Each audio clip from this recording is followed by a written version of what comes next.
Hello friends, स्वागत है आप सभी को आपके अपने यूट्यूब चैनल पूजा टेक्निकल क्लासेस पर। फ्रेंड्स, मैं हूं इंजीनियर पूजा सिंघानिया। आपसे रिक्वेस्ट है, अभी तक आपने हमारे चैनल पूजा टेक्निकल क्लासेस को सब्सक्राइब नहीं किए हैं या इस चैनल पर पहली बार विजिट कर रहे हैं तो इस चैनल को सब्सक्राइब कर लीजिए, साथ ही साथ में बेल आइकन को प्रेस कर लीजिए ताकि हमारे आने वाले हर क्लासेस आपकी नोटिफिकेशन आपको मिलती रहे। फ्रेंड्स, हम इस वीडियो में बात करने वाले हैं बिहार पॉलिटेक्निक एंट्रेंस एग्ज़ाम का क्वेश्चन पेपर हम इस चैनल पर करवाएंगे। एक वीडियो मैं करवा चुकी हूँ, अगर आप नहीं देखे हैं तो पूजा टेक्निक क्लासेस को सर्च कीजिए, आपको वहाँ पे वीडियो मिल जाएगी। आप लोग रिस्पॉन्स नहीं करते हैं, रिस्पॉन्स कीजिए ताकि मैं और अच्छे से मैं वीडियो बनाऊँ, अच्छे से पढ़ा सकूँ। इस जो बुक से मैं आपको क्वेश्चन करवा रही हूँ वो बुक को मैं खुद पढ़ी थी और यहाँ तक देखे थे कि एग्ज़ाम में मोस्टली क्वेश्चन इस बुक से आए हुए थे। एग्जैक्ट क्वेश्चन नहीं, लेकिन क्वेश्चन इसी टाइप के पूछे हुए थे बिहार पॉलिटेक्निक एंट्रेंस एग्ज़ाम में। तो मैं 15 क्वेश्चन मैं पिछले वीडियो में करवा चुकी थी। आज हम 16 क्वेश्चन से हम चलते हैं, फिर उसके बाद देखते हैं कि कितना क्वेश्चन करवाती हूँ मैं। आप लोग लाइक नहीं करते हैं, वीडियो को लाइक कीजिए, शेयर कीजिए और सब्सक्राइब कर लीजिए। तो 16 क्वेश्चन की मैं बात करूँ, 16 क्वेश्चन है हमारा 1000 वाट 200 वोल्ट वाली एक विद्युत प्रेस की तापन कुंडली का प्रतिरोध है। ऑप्शन दिए हुए हैं 20 ओम, सेकेंड ऑप्शन है 40 ओम एंड थर्ड ऑप्शन है 80 ओम एंड लास्ट ऑप्शन है 200 ओम। ओके, तब नोमेरिकल है। देखिए फ्रेंड्स, अगर आप बिहार पॉलिटेक्निक एंट्रेंस एग्ज़ाम आप निकालना चाहते हैं तो आप ज़्यादा से ज़्यादा नोमेरिकल क्वेश्चन पर ध्यान दीजिए, क्योंकि नोमेरिकल क्वेश्चन ज़्यादा ही पूछे जाते हैं और इतने टफ नोमेरिकल नहीं होते। अब बेस्ड फार्मूला पर बेस्ड क्वेश्चन होते हैं, बस आपको फार्मूला याद रहेगा तो आप इजीली कर पाओगे। और अगर आप सबकी रिक्वायरमेंट है कि हम एक साथ फार्मूला आपको बताएं तो आप कमेंट कीजिए, हम फार्मूला भी आपको इस चैनल के माध्यम से प्रोवाइड कर देंगे। तो जैसे कि 16 नंबर क्वेश्चन को हम सॉल्व करते हैं। 16 नंबर क्वेश्चन में क्या गिवन दिया हुआ है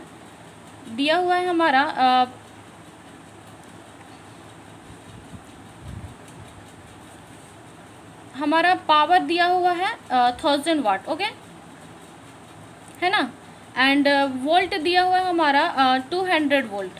ठीक है, पूछ रहा है कि विद्युत प्रेस की तापन कुंडली का प्रतिरोध क्या है। तो रेजिस्टेंस पूछ रहा है, तो रेजिस्टेंस हमको फाइंड आउट करना है। तो हम लोग जानते हैं फॉर्मूला, तो फॉर्मूला क्या होता है, R इक्वल टू होगा V² अपॉन P। ठीक है, ये हमारा फॉर्मूला होता है, आप याद रखें। अब हमारा भी दिया हुआ, भी कितना दिया हुआ 200 के स्क्वायर अपॉन पावर कितना दिया हुआ 1000 वाट। अब हम इसको सॉल्व करते हैं, तो इसको सॉल्व करेंगे तो क्या होगा 4 × 100 × 100, ठीक है, अपॉन 1000। जो कैंसिल आउट हो रहा है हम उसको कैंसिल कर लेते हैं। तो क्या आ गया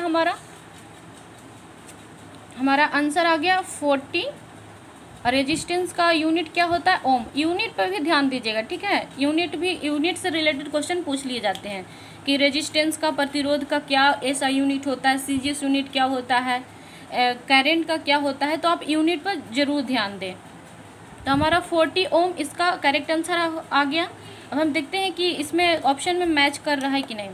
तो ऑप्शन में देख रहे हैं कि हमारा 40 ओम मैच कर रहा है, ऑप्शन बी सही हो जाएगा।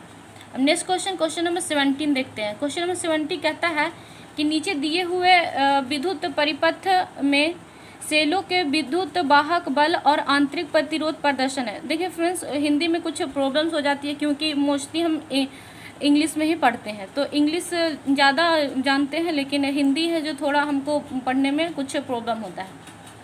तो आप उससे अति मत कीजिए, हम एक्सप्लेन करेंगे, ज़्यादातर आपको समझाने की कोशिश करेंगे कि हिंदी किस तरीके से, हिंदी वाले को भी कोई अथी नहीं होगा। ठीक है, तो कहता है क्वेश्चन विद्युत वाहक बल और आंतरिक प्रतिरोध प्रदर्शित है, PQ बिंदुओं के बीच विभिन्न विद्युत विभवांतर क्या है। ओके, विभवांतर पूछ रहा है कि क्या होगा। तो देख रहे हैं कुछ इस तरह के फिगर दिया हुआ है। अब फिगर में क्या क्या दिया हुआ है हम निकालेंगे। यहाँ पे फिगर तो आप लोग देख चुके हैं आप लोग को आता है तो आप बनाइए, हम यहाँ पे सॉल्व करके आपको दिखाते हैं। ठीक है, क्या दिया हुआ है, दोनों आंतरिक प्रतिरोधों समांतर यानी कि पैरेलल क्रम में दिए हुए हैं, उनका तुल्य प्रतिरोध निकालते हैं हम कि क्या होगा। तो पैरेलल के लिए फॉर्मूला आप जानते हैं 1/r इक्वल टू क्या होगा, सब पैरेलल में जोड़ेंगे। तो यहाँ पे दिखाते हैं आपको फिर से फिगर को। तो पैरेलल के कंडीशन में हमारा 6 ओम एंड 4 ओम है, तो हम इसको पैरेलल कंडीशन में ऐड करते हैं।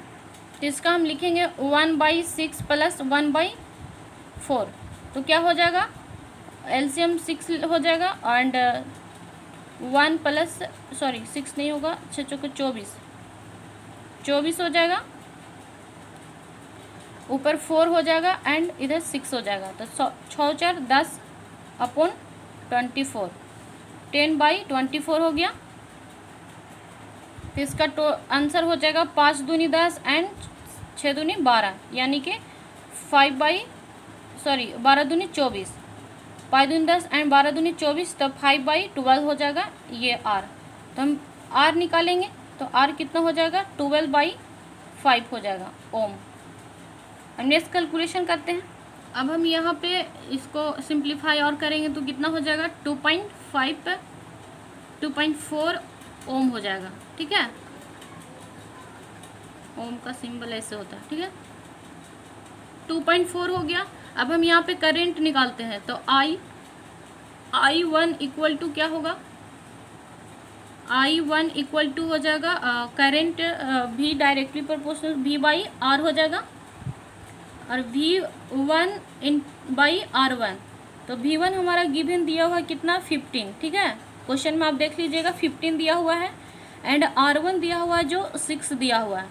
तो इसको यदि हम सॉल्व करेंगे तो आ जाएगा 2.5 एम्पियर। ठीक है, हमारा करंट फर्स्ट आ गया 2.5 एम्पियर। फिर करंट सेकंड की हम बात करें तो इसमें भी हो जाएगा V2/R2। ठीक है, V2/R2 हो जाएगा। तो V2 हमारा कितना दिया हुआ है, 5 एंड R2 दिया हुआ है 4। तो इसका हम अगर डिवाइड करेंगे तो आ जाएगा 1.25 एम्पियर। ठीक है, अब टोटल हम करंट निकालेंगे।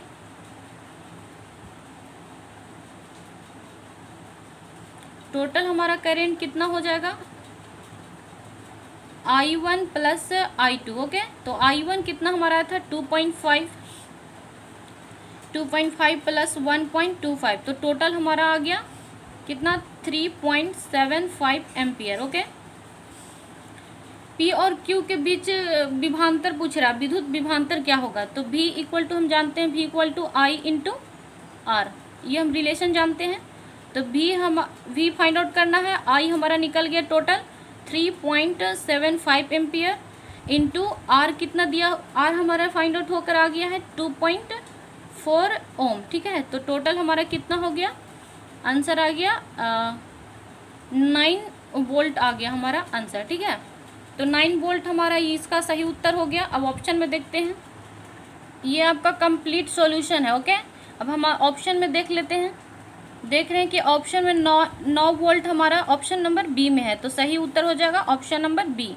अब नेक्स्ट क्वेश्चन बात करते हैं 18 की। हाँ, तो 18 का क्या है, एक एंगस्ट्रम का मान माइक्रोन में होता है, कितना होता है। तो ऑप्शन दिए हुए हैं, आप बताइए कितना होता है।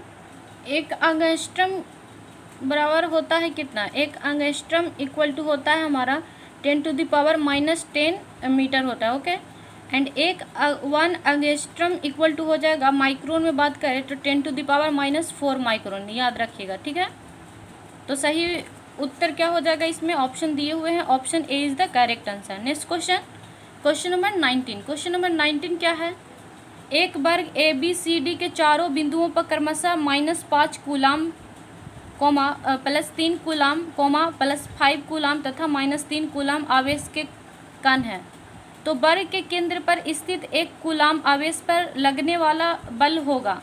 लगने वाला बल क्या होगा, ऑप्शन फॉर शून्य दिए हुए हैं, +2 -2 एंड -3। तो क्या होगा, 19 क्वेश्चन में कुछ मिसिंग डाटा लग रहा है, इसलिए देखते हैं नेक्स्ट क्वेश्चन को। हाँ, 20 नंबर क्वेश्चन देखते हैं। 20 क्वेश्चन है, वायुमंडलीय दाब 1.02 × 10⁻⁴ मेगा पास्कल है।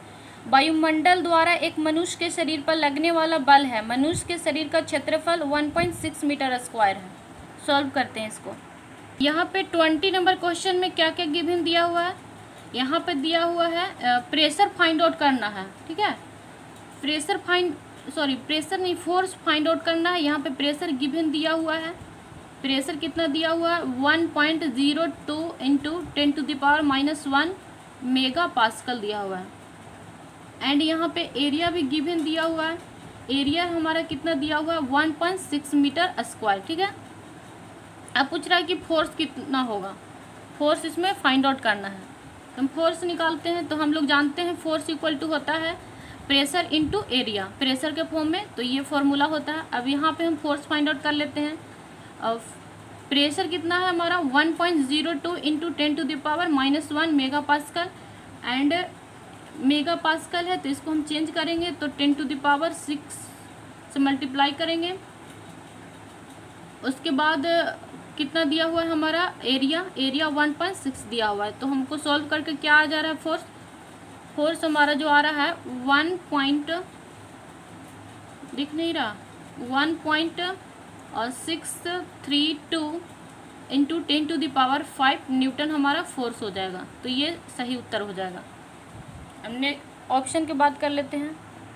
तो देख रहे हैं कि ऑप्शन लास्ट वाला ऑप्शन मैच कर रहा है, तो डी ऑप्शन सही हो जाएगा। अब क्वेश्चन नंबर 21 चलते हैं। तो 21 क्या है, एक मनुष्य को समतल दर्पण में अपना प्रतिबिंब 10 सेंटीमीटर पर मिनट की चाल से पीछे हटता हुआ प्रतीत होता है। दर्पण के पीछे हटने की चाल होगी, क्या चाल होगी। 21 क्वेश्चन को देखते हैं कि क्या होगा इसका आंसर। मनुष्य को अपना प्रतिबिंब 10 सेंटीमीटर पर मिनट की चाल से पीछे हटता हुआ प्रतीत हो रहा है। ओके, तो दर्पण चाल क्या होगा, यानी कि दर्पण स्पीड पूछ रहा है।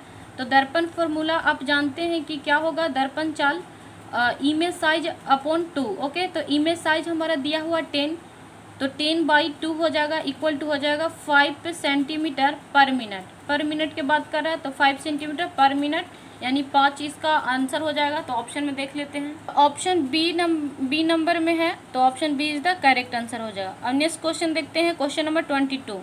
क्वेश्चन नंबर 22 है, 40 मीटर ऊंचे भवन से एक बालक एक पत्थर विरामावस्था यानी रेस्ट में छोड़ता है। यदि जी यानी एक्सीलरेशन ड्यू टू ग्रेविटी है जो कि 9.8 मीटर पर सेकेंड स्क्वायर गिवन है, तो पत्थर की चाल जमीन से टकराने के समय होगी।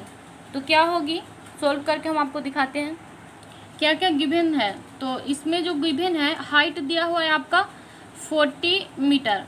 ओके, एंड यू विरामा रेस्ट बोल रहा है, तो यू हमारा प्रारंभिक वेलोसिटी 0 हो जाएगा। And acceleration due to gravity हमारा दिया हुआ है 9.8 मीटर पर सेकेंड स्क्वायर। ओके, तो हम यहाँ पे कौन सा फॉर्मूला यूज करेंगे, डिस्टेंस फार्मूला।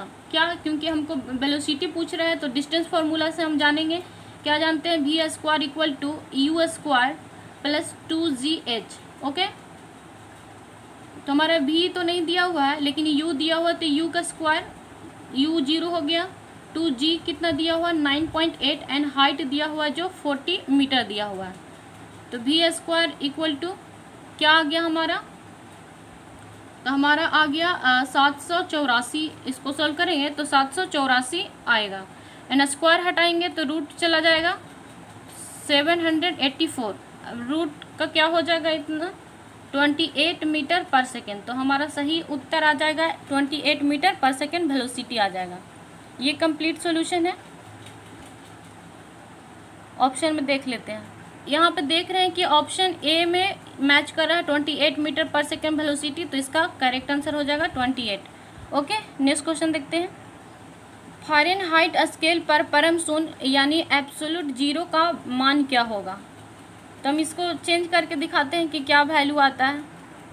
फॉर्मूला हम जानते हैं, क्या जानते हैं फॉर्मूला, फ़ारेनहाइट इक्वल टू हो जाता है 9/5, याद रखिएगा, c प्लस 32। ठीक है, परम शून्य पर क्या होगा, इक्वल टू परम शून्य जो दिया हुआ है वो है कितना हो जाएगा, सॉल्व कर लेते हैं पहले। ठीक है, दिख नहीं रहा है, तो इसका हो जाएगा 9/5 इंटू जो c का वैल्यू हो जाएगा डिग्री सेंटीग्रेड में वो -273 डिग्री सेंटीग्रेड। ओके, तो सी का वैल्यू हो जाएगा -273 डिग्री सेंटीग्रेड प्लस 32। इसको सॉल्व करेंगे तो आपका आ जाएगा 2457/5 प्लस 32 -4914 प्लस 32। इसको सॉल्व करेंगे तो ये आएगा इक्वल टू हो जाएगा -459.4 फ़ारेनहाइट।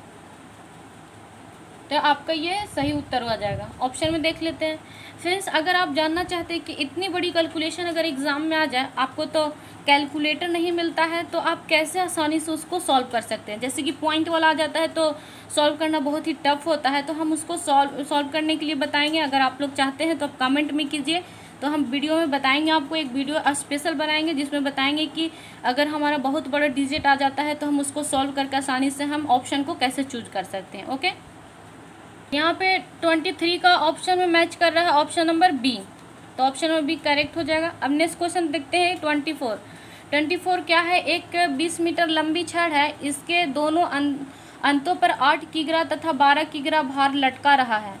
यदि छड़ का भार 6 किग्रा हो तो समतुल्य बिंदु 12 किलोग्राम भार से कितना दूरी पर होगा।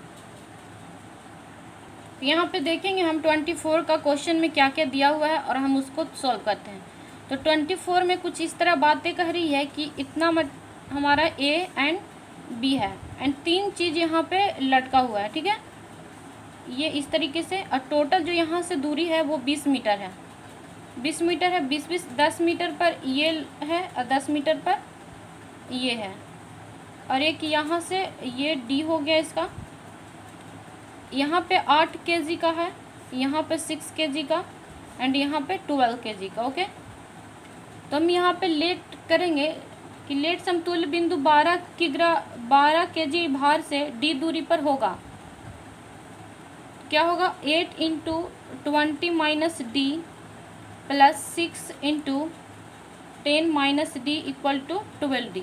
ठीक है, अब हम सॉल्व करके डी का वैल्यू निकालेंगे तो डी का कुछ वैल्यू इस तरह आ जाएगा 220/26। तो इसको सॉल्व करेंगे तो हमारा आ जाएगा 8.46 मीटर। ठीक है, तो ये ऑप्शन में देख लेते हैं कि ऑप्शन में है कि नहीं। This is complete solution. Option C में मैच कर रहा है तो option C the correct answer हो जाएगा। नेक्स्ट क्वेश्चन की बात करते हैं।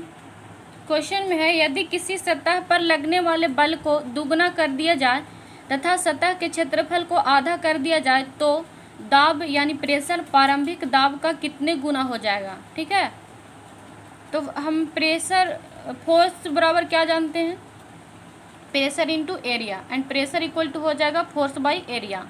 तो हम उसी फार्मूला से निकालने का कोशिश करते हैं। देखेंगे यहाँ पे प्रेशर का फॉर्मूला हम अभी भी बताएं कि फोर्स अपॉन एरिया होता है। ठीक है, इसको एकदम याद रखिए। तो एक प्रश्न में क्या कह रहा है कि फोर्स पहले, प्रेशर जो पहले था वो 2F अपॉन एरिया बाई 2। ठीक है, प्रेशर तो इसको कितना हो जाएगा 4F/A हो जाएगा। इसको सॉल्व करेंगे तो ये हो जाएगा। तो अब जो प्रेशर इसको होगा,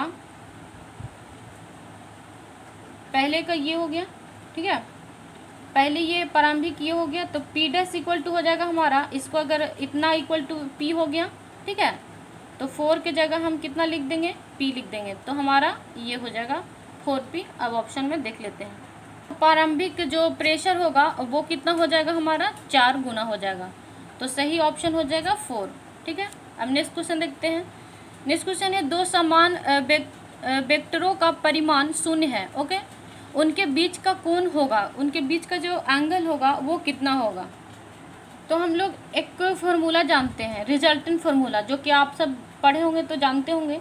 रिजल्टेंट फार्मूला इक्वल टू क्या होता है, R² इक्वल टू होता है P² प्लस Q², याद रखें इसे, plus 2PQ into cos theta. Okay, अब यहाँ पे देखेंगे कि हमारा रिजल्टेंट 0 है एंड P है जो 2P² है plus 2P² into cos theta, जहाँ तक कि P इक्वल टू Q है। ठीक है,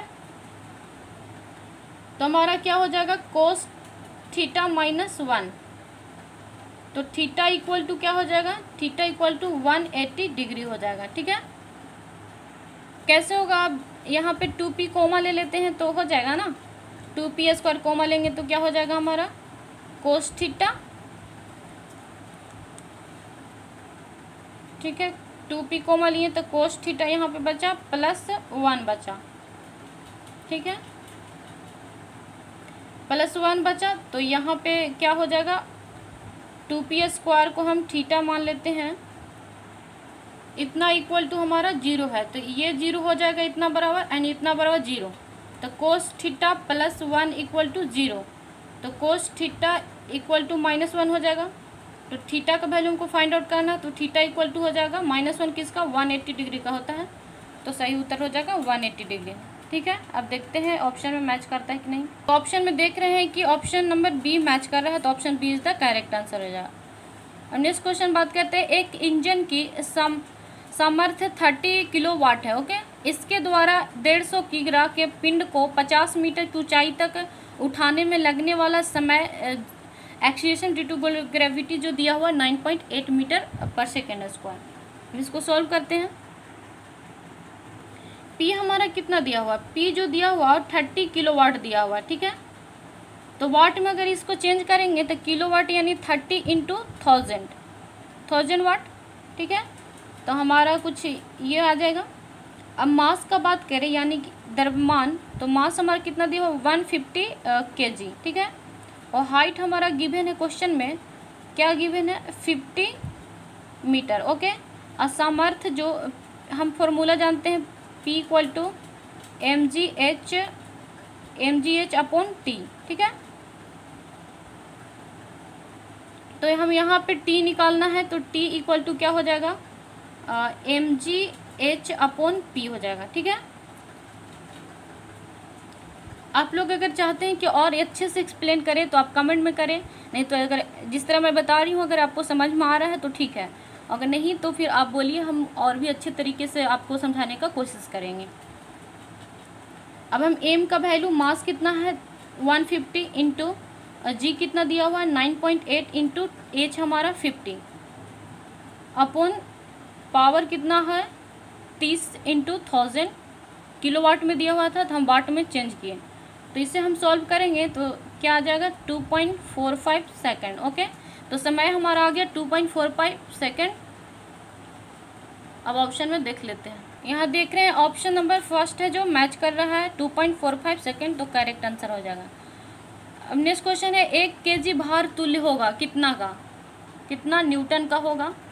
हम यहाँ पे जानते हैं W equal to mg। Okay, तो mg होता है, तो हमारा कितना कह रहा है mg, मास 1 kg दे रहा है, g 9.8, तो कितना हो जाएगा 9.8 न्यूटन हो जाएगा। वेट है तो 9.8 हो जाएगा। अब ऑप्शन में देख लेते हैं। ठीक है, तो ऑप्शन में हमारा क्या मैच कर रहा है 9.8 न्यूटन है, option B is the correct. Next question, किसी माध्यम में चलने वाली दो यांत्रिक तरंगों की आवृत्तियों का अनुपात 3:4 है। ओके, इन तरंगों के तरंगदैर्घ्य का अनुपात तथा आवर्तकाल का अनुपात क्या होगा।